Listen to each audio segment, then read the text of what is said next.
аспан асты елі әлемге жерінің көлемімен, халқы санының көптігімен ерекшеленеді. Одан бөлек қытайлықтардың бізге жат салт дәстүрлері мен әдет ғұрыптары жетерлік. Сонымен бүгін біз Қытай туралы қызықты деректерді жариялаймыз. Бүгінгі кездегі футболымызды қытайлықтар 2500 жыл бұрын ойлап тапқан екен. Тек ол кезде бұл спорттық ойын футбол емес, су-шу деп аталған екен. Және доптың орнына домалақ шар тәрізді былғарының ішіне шаш пен қауырсынды салыпты. Қытайдың жер көлемінің үлкендігіне қарамастан бүкіл мемлекетте бір уақытты көрсететін ел. Ол Пекин уақыты болып аталады.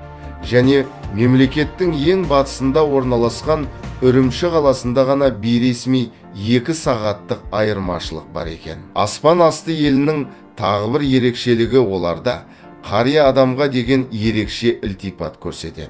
Және оған арнайы заң қабылданған.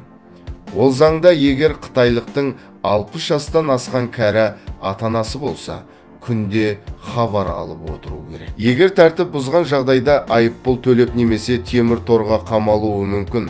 Ал егер қарттар үйіне жөнелтетін болса, онда заңға қайшы келіп қудаланады екен. Қытайда жаңа жыл мерекесін 2 апта бойы тойланады. Ол көп мемлекеттегідей 1 қаңтардан басталмай, 21 қаңтардан 21 ақпан аралығында тойланады екен. Осылайша олар әр жылды жаңа датамен қарсы алады. Сонымен қатар Қытай елі әскерінің көптігімен айрықшаланады. Соңғы деректер бойынша жалпы әскер саны 2.183.000 адамды құрайды екен. Бұл дегеніңіз ақш-тың әскер санымен салыстырғанда 1 миллионға артық. Халқының санының артуына байланысты елде тек қана бір баланы тууға рұқсат етілген. Соның кесірінен енді Қытай тағы бір мәселеге тап болды.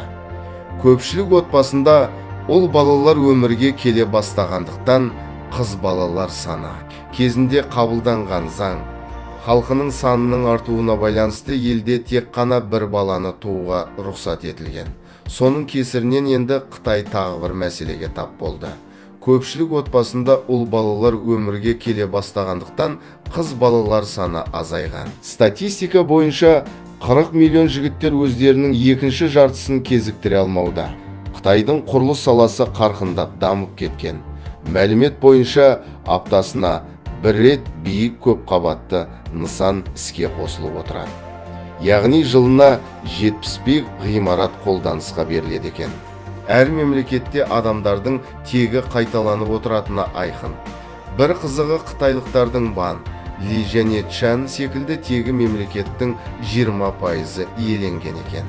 Қытайлықтар 8 санын қастерлейді. Олардың пайымдауынша ол сан бақыт әкеледі. Санның мағынасының аудармасы гүлдену дегенді білдіреді екен. Сондай-ақ ең қызығы бізге жат қылық болып саналатын нәрселерге рұқсат берілген екен.